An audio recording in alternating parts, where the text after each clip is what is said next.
These are the kind of Pop-Tarts that deserve to be eaten in pajamas while watching Saturday morning cartoons. Except now you're the parent, and you're still the one sneaking a second tart when no one's looking. We took the toasted pastry from your childhood and gave it the grown-up but still as fun as hell upgrade, with flaky puff pastry, real jam, a drizzle of glaze, and zero cardboard aftertaste. And it's all part of this awesome crossover with Giggles LA, a brand that's all about showing up for the real lives of parents, especially the boy moms who are often overlooked. They believe in building confidence from day one, and sometimes that means giving your kid a fun treat and giving yourself the grace to enjoy it too. And obviously with a cocktail. So grab the jam, fire up your oven, and let's make Pop-Tarts that even your childhood self would high-five you for. Poor choices, y'all.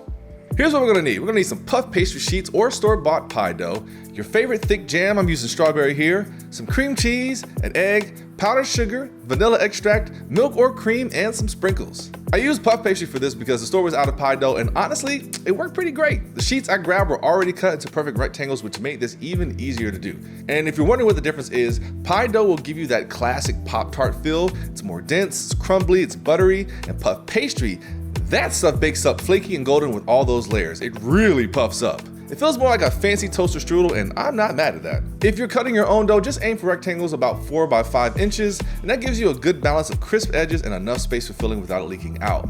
Whichever you use, just make sure the dough is thawed and slightly softened. If it still feels stiff, let it just sit at room temp for about 10 minutes before handling so it doesn't crack or tear when we're folding. So now it is time to fill. We're gonna add 1 tablespoon of jam and about 1 teaspoon of cream cheese to one side of each rectangle. You don't wanna overdo it. We're not trying to recreate a jelly explosion in the oven. We just wanna leave about like a 1/2 inch border. And then we're either gonna place another sheet on top or fold the dough over the filling to make a pocket, and then press the edges closed with a fork to seal. And a move you should definitely not forget, you wanna poke the tops once or twice with a fork or a knife to let steam escape. That keeps them from puffing up too much. Brush the tops with some egg wash so they bake up glossy and golden, and then we're just gonna pop them on a parchment-lined baking sheet and into a preheated oven at 375 degrees. And if you're using puff pastry, you wanna check them about 20 to 22 minutes in. They should be golden and puffed, and if you're using pie crust, I'd say give that about 22 to 25 minutes. And of course, ovens run at different temperatures even though we're all setting it to the same 375, so don't be afraid to let it go a little bit longer to get that color on the crust. And then we just take them out and let them cool for 10 minutes or so, which gives us time to make our glaze. So we're gonna mix 1 cup of powdered sugar with 1 to 2 tablespoons of milk and a splash of vanilla extract until it's smooth but still thick. And you can kind of play around with the consistency here to your liking. And once the Pop-Tarts are cool to the touch, we're gonna spoon or drizzle the glaze over the tops, add your sprinkles right away so they stick. And listen folks, obviously I'm drizzling on a lot here, mostly because I just need a good thumbnail, but let me just warn you, do not drizzle this much glaze on. It is super sweet and your whole mouth will turn into a cavity if you try to do this. I'm telling you from experience, just an easy drizzle back and forth will do you just right.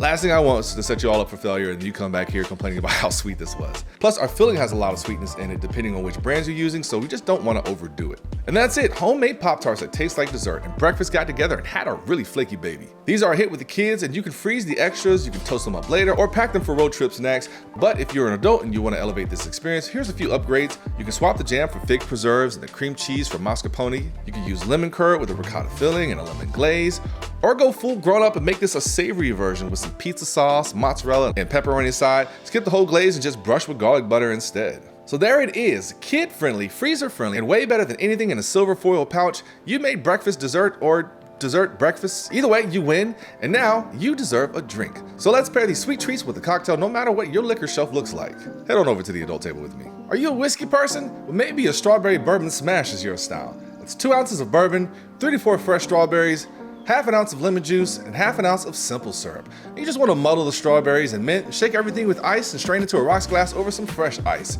It's fruit forward, it's refreshing, the strawberries echo the filling while the bourbon keeps it grown and grounded. Next up, a tequila sunrise. These are fun to make. That's 2 ounces of Blanco tequila, 4 ounces of orange juice, and 1/2 ounce of grenadine, poured slowly, of course, so it can sink to the right level. And you just want to build this in a tall glass with ice. You don't want to stir, you just want that beautiful sunrise to happen. And the reason this works is because it's giving retro dinner energy. It's sweet, it's citrusy, it's nostalgic. It's like a dessert in a glass that pairs with a Pop-Tart and Saturday morning cartoons. Then we've got a lemon drop martini featuring vodka. That's 2 ounces of vodka, 3/4 an ounce of lemon juice, 3/4 an ounce of simple syrup, 1/2 an ounce of triple sec. And you just want to shake this with ice and strain into a glass. And if you want to be fancy, you can give it a sugar rim. It's bright, it's zippy, the tartness mirrors the fruit filling, while the sugar rim makes it feel like a proper treat. Next up, a strawberry mojito. That's 2 ounces of white rum, 3 to 4 strawberries, 6 to 8 mint leaves, 3/4 ounce of lime juice, 1/2 ounce of simple syrup, and top it with some soda water. And you just want to muddle, shake, and pour it all into a tall glass over some ice. And of course, wait to the end to top it with that soda water.